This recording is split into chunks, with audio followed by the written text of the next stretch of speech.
આ વર્ષ ચકલીબેન પોતાના જીવનમાં જોખમે અને રાત દિવસની કાળી મજૂરી કરીને ખેતરમાં ઘઉંનું સોનેરી વાવેતર કર્યું હતું.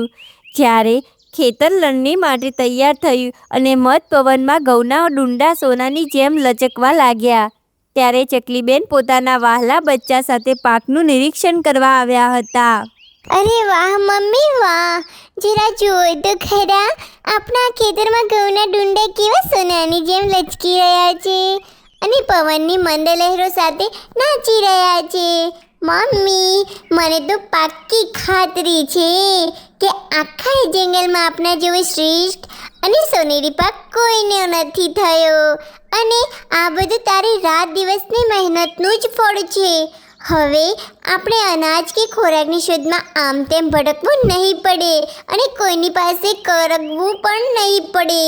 મમ્મી, હવે આપણી કિસ્મત તો 100% ચમકી ગઈ છે. આપણું ભવિષ્ય હવે ઉજળું છે. હા મારા વહાલા બચ્ચા, તારી વાત અક્ષરશ સાચી છે. આ વખતે ધરતી માતા અને કુદરત આપના પર અનરાધા મહેરબાન થયા છે. આજુબાજુ કોઈએ ઘઉંનું વાવેતર કરવાની હિંમત નહોતી કરી, પણ મેં રાત દિવસ એક કરીને આ જોખમ ખેડ્યું હતું, અને આજે તેનું ફળ આપણી સામે સોનાની જેમ લહેરાઈ રહ્યું છે. હવે આપણે અનાજ માટે કોઈની હોશિયારી નહીં રહેવું પડે કે કોઈની સામે હાથ લાંબો નહીં કરવો પડે.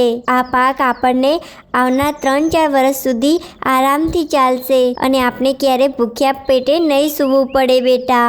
અરે વાહ ચકલી, તારા આ ખેતરમાં તો મોગેરા ઘઉં પાક્યા છે અને તારું નસીબ તો જોરદાર ખુલી ગયું હોય એવું લાગે છે. પણ સાંભળ, હવે તારા પાપનો ગળો ભરાઈ ગયો છે. તે અમારી પાસેથી જે જૂનું ઉધાર લીધું હતું તે વ્યાજ સાથે ચૂકવવાનો સમય હવે પાકી ગયો છે, અને કલ્લુના પપ્પા હવે હિસાબ વગર નહીં માને. જો તે પૈસા આપવામાં સહેજ પણ આનાકારી કરી કે જૂઠું બોલીને બહાના કાઢ્યા તો યાદ રાખજે કે કાકડાના દહીંમાં કાકરો નાખતા અમને વાર નહીં લાગે. આ છેલ્લી ચેતવણી સમજી લેજે.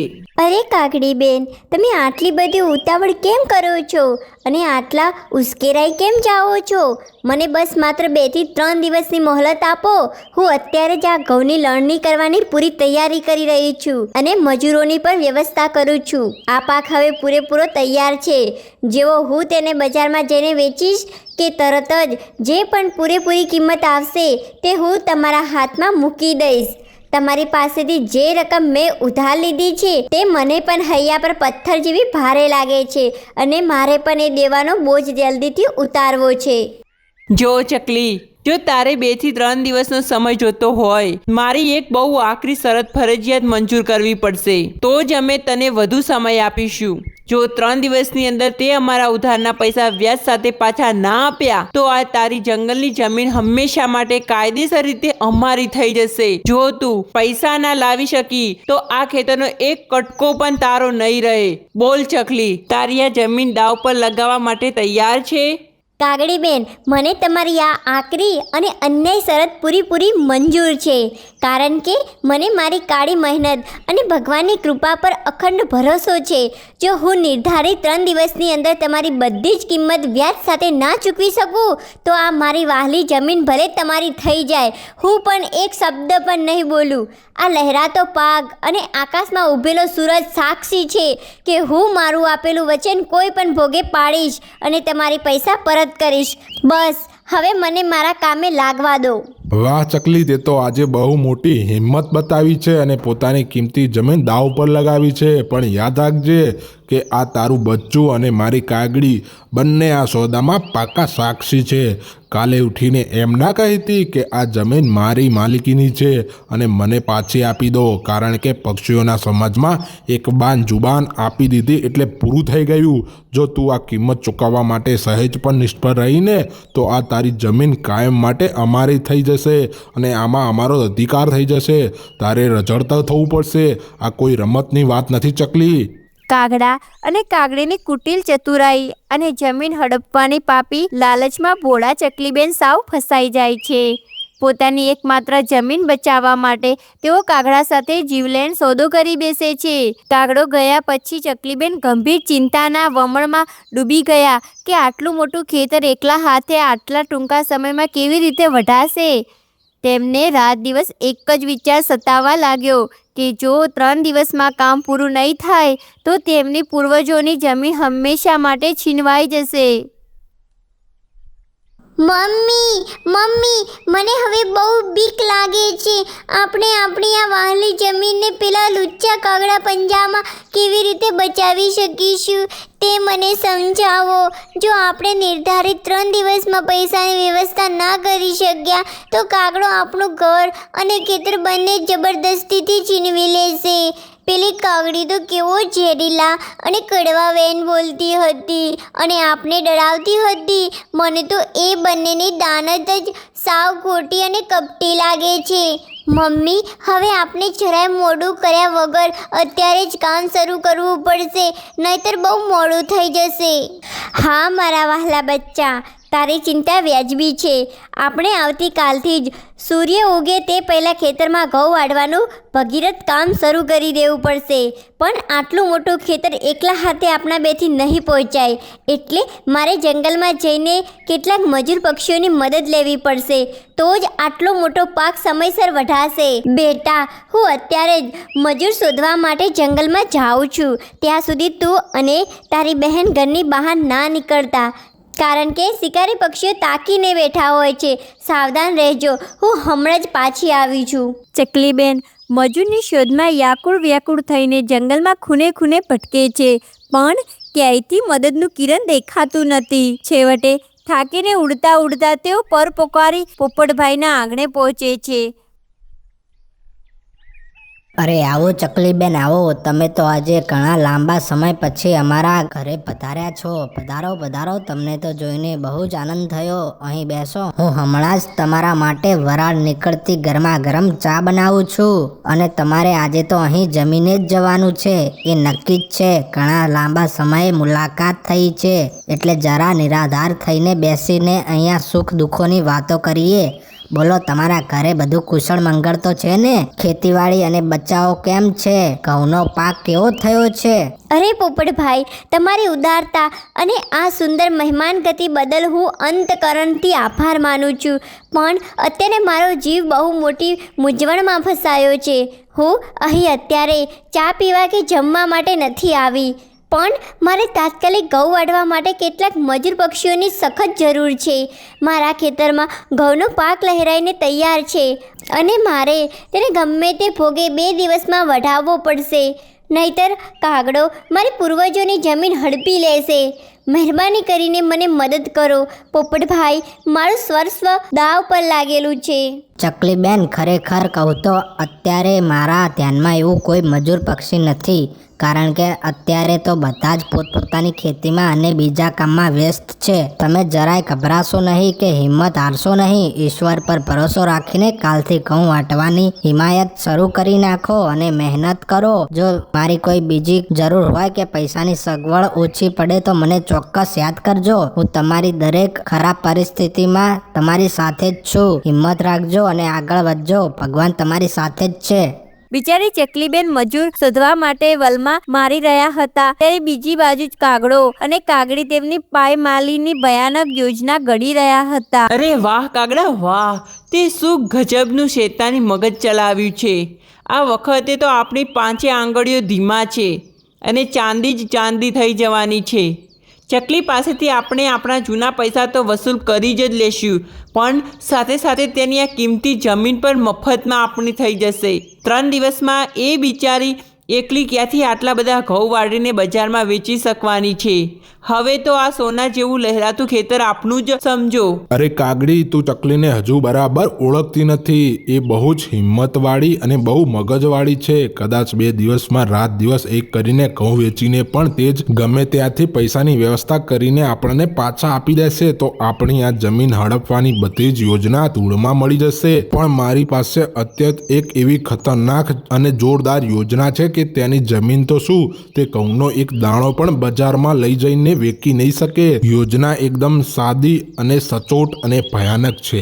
કાગડી, આપણે આજે રાત્રે ઘોર અંધારાનો લાભ લઈને ચકલીના ખેતરના ઘઉં છે ને તેમાં આગ ચાપી લગાવી દઈશું જ્યારે આખું સોનેરી ખેતર બળીને રાખ થઈ જશે ને, તેની પાસે વેચવા માટે કશું જ નહીં બચે અને વચન મુજબ તે પૈસા નહીં ચૂકવી શકે, એટલે જમીન આપણી થઈ જશે. તને કેવી લાગી મારી આ બરાબરની યોજના? બોલ હવે, આપણી આ યુક્તિથી ચકલી સાવ પાયા માલ થઈ જશે અને આ જમીન પણ આપણી જ થઈ જશે. હવે તો આ જમીન આપણી જ સમજો કાગડી. શુભ કામમાં મોડું સાનું. કાગડા, તે તો આજે ખરેખર કમાલ કરી નાખી. આવી યોજના તો આખા જંગલમાં કોઈ પણ પક્ષીને ના સૂજે. ચાલો રે ચાલો, અત્યારે જ રાતમાં અંધારે ચકલીના ખેતરમાં જઈને આગ લગાવી દઈએ અને આપણી કિસ્મતનો દરવાજો ખોલી નાખીએ. હવે તો મને 1 સેકન્ડનો પણ વિલંબ થાય તે જરાય ગમતું નથી. જલ્દી ચાલો અને ચકલીના નસીબને આપણે હાથે સળગાવી દઈએ, જેથી તે ક્યારેય ફરીથી બેઠી ના થઈ શકે અને જમીન આપણી થઈ જાય. જલ્દી ચાલો. સ્વાર્થ અને ઈર્ષ્યાની આગમાં આંધળા થયેલા કાગડો ચકલીના ખેતરને આગ ચાપી દે છે. જોતજોતામાં આખું ખેતર જ્વાળાઓમાં ઘેરાઈ જાય છે અને ધુમાડાના કાળા ગોટા આકાશને આંબવા લાગે છે. અરે મીનુ માસી, જરા આ આકાશમાં તો જુઓ, કેવો ભયાનક કાળો ધુમાડો ગોટો ઉડી રહ્યો છે અને વાતાવરણ બહુ જ ગરમાઈ ગયું છે અને મને તો ચોક્કસ લાગે છે કે જંગલના આ ભાગમાં ક્યાંક ભીષણ આગ લાગી એવું મને દેખાઈ રહ્યું છે. અરે હા કબૂતરભાઈ, હા, ધુમાડો તો બહુ જ ઊંડો, કાળો અને ભયાનક દેખાઈ રહ્યો છે. મને લાગે છે કે આગ ઘણી દૂર સુધી પ્રસરી ગઈ છે. આ બાજુ તો આપણા મહેનતનું પક્ષી મિત્રોના જ ખેતરમાં આવેલા છે અને અત્યારે તો ઘઉંનો પાક સૂકો હોય એટલે એક નાનું તણખલું પણ આખું ખેતર રાખ કરી શકે છે. ક્યાંક પેલી ગરીબ ચકલીનું ખેતર તો નથી સળગતું ને? ચાલો જલ્દી ભાગો, આપણે તપાસ કરવી પડશે અને બધાને મદદ માટે બોલાવવા પડશે. હે ભગવાન, કોઈની પણ આ આફત ના આવે. અરે રે, આ તો બહુ મોટો અનર્થ થઈ ગયો મીનુ માસી. આ તો બિચારી ચકલીનું ખેતર છે અને આખું ખેતર અત્યારે સળગીને ભસ્મ થઈ ગયું છે. ચકલીબેન કેટલી બધી આશા અને રાત દિવસ મહેનત સાથે આ ઘઉંનું વાવેતર કર્યું હતું અને અત્યારે તો બધું જ ખાક થઈ ગયું. આપણે તાત્કાલિક બધા જ જંગલના પક્ષીઓને આ સમાચાર આપવા પડશે. ખાસ કરીને ચકલીબેનને તો આ ખરાબ સમાચાર અત્યારે જ આપવા પડશે, જેથી કરીને તેઓ કંઈક સગવડ કરી શકે. ચાલો મીનુ માસી, ચાલો બિચારી ચકલીને જઈને આ સમાચાર આપીએ અને તમે પણ અન્ય પક્ષીઓને આ બધા સમાચાર આપી દો. કબૂતરભાઈ, તમે જલ્દી ઉડીને ચકલીબેનના ઘરે દોડો અને તેમને હિંમત આપજો. ત્યાં સુધી હું પોપટભાઈ અને બીજા નજીકના પક્ષીઓને બોલાવી લાવું છું. ચકલીબેન, હું જ તમારા ઘરે એક બહુ મોટા ખરાબ સમાચાર લઈને આવ્યો છું, જે સાંભળીને અત્યંત તમને દુઃખ લાગશે. તમારું જે ઘઉંનું ખેતર છે તેમાં અત્યંત ભીષણ આગ લાગી છે અને બધું સળગીને રાખ થઈ ગયું છે. તો જલ્દી મોડું ના કરો, જલ્દી ખેતર તરફ ચાલો, કેમ કે ત્યાં તમારી અત્યંત ખૂબ જ જરૂર છે. જલ્દીથી ચાલો મારી સાથે, જલ્દી ચાલો અને હિંમત રાખો ચકલીબેન, ભગવાન તમારી સાથે જ છે. અરે કબૂતરભાઈ, મેં કેટલી કાળી મજૂરી અને લોહીનું પાણી કરીને આ એક દાણો રોપ્યો હતો અને કેટલી બધી ઉમ્મીદો બાંધી હતી કે આ પાકથી મારું દેવું ઉતરશે. પણ હે ભગવાન, તે આ શું કર્યું? તને મારી ગરીબી અને આ માસૂમ બચ્ચાઓ પર જરાય દયા ના આવી? મારી મહેનત, મારા વર્ષોના સપના અને મારા બાળકોનું ઉજ્જવળ ભવિષ્ય બધું જ એક પળમાં બળીને કાળી રાખ બની ગયું છે. હવે હું કાગડાને પૈસા કેવી રીતે આપીશ અને મારી વહાલી જમીન કઈ રીતે બચાવીશ? બધું જ ખતમ થઈ ગયું છે. હવે મારો જીવવું જ નથી. અરે ચકલીબેન, આવી રીતે હિંમત ના હારશો. જીવનમાં આવા કપાત સમય તો આવતા જ રહે છે. હિંમત રાખો ચકલીબેન, હિંમત રાખો.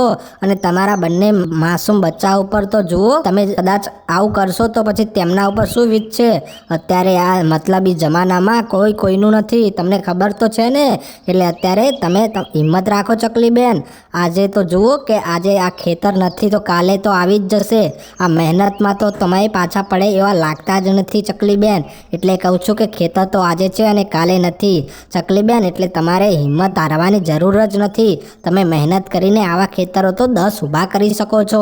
એટલા માટે તમારે હિંમત રાખવાની જરૂર છે ચકલીબેન. એટલે જ કહું છું ભગવાન તમારી સાથે જ છે ચકલીબેન. તમારે હિંમત હારવાની બિલકુલ જરૂર નથી અને બધા જ પક્ષીઓ જંગલના તમારી સાથે જ છે. તમારે કંઈ પણ ચિંતા હોય તો અમે છીએ ચકલીબેન. તમારે આવું ખોટું પગલું ભરવાનું આવતું જ નથી. અરે ઓ ચકલી, હવે અહીં બેસીને રડવા ધોવાનો કે ખોટી કકડાટ કરવાનો કોઈ ફાયદો નથી. તે જે અમને વચન આપ્યું હતું તે પાળવાનો સમય હવે આવી ગયો છે. હવે તારી પાસે તો પાક રહ્યો નથી, એટલે વેચીને તું અમને પૈસા તો આપી શકવાની નથી. ચાલ હવે મોડું કર્યા વગર આ ખેતર અમારા નામે કરી દે.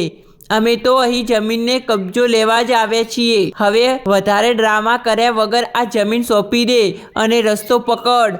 હવે આ જમીન પર અમારો હક છે, તારું અહીં કંઈ જ નથી. અરે ઓ કાગડી, તારી આ ભાષણબાજી હવે બંધ કર અને આ નિર્દોષ ચકલીને પરેશાન કરવાનું અને ડરાવવાનું છોડી દે. તારી લુચ્ચાઈ હવે અહીં નહીં ચાલે. તારે તો તારા ઉધાર લીધેલા પૈસાથી જ મતલબ છે ને. તો સાંભળ, આ મારો મિત્ર જંગલનો સૌથી મોટો વેપારી છે. તારે જેટલા પણ પૈસા જોતા હોય ને તે બધા જ મારો આ મિત્ર આપી દેશે. તારે ત્યાંની પેઢીએ જઈને હમણાં જ લઈ આવજે અને વ્યાજ સાથે ગણતરી લઈ લેજે. હવે આ ખેતર પરથી તારો હક નથી અને આ કબજો પણ છોડી દે. અત્યારે જ છોડી દે અને ચૂપચાપ અહીંયાથી રવાના થઈ જા, નહીતર ખરાબ થઈ જશે. પોપટભાઈ, તમારો અને તમારા આ પરોપકારી મિત્રનો હું ક્યાંય મોઢે અને કેવી રીતે આભાર માનું તે મને સમજાતું નથી. તમે તો મારા ડૂબતા નસીબને બચાવી લીધું છે. હું વચન આપું છું કે આ ખેતરમાં હવે જે પણ નવો પાક થશે તેનો એક એક દાણો હું તમારા જ મિત્રને વેચીશ અને મારું બધું જ દેવું પૂરી ઈમાનદારથી ચૂકવી દઈશ. તમે આજે મને નવી નવી જિંદગી અને આશા આપી છે.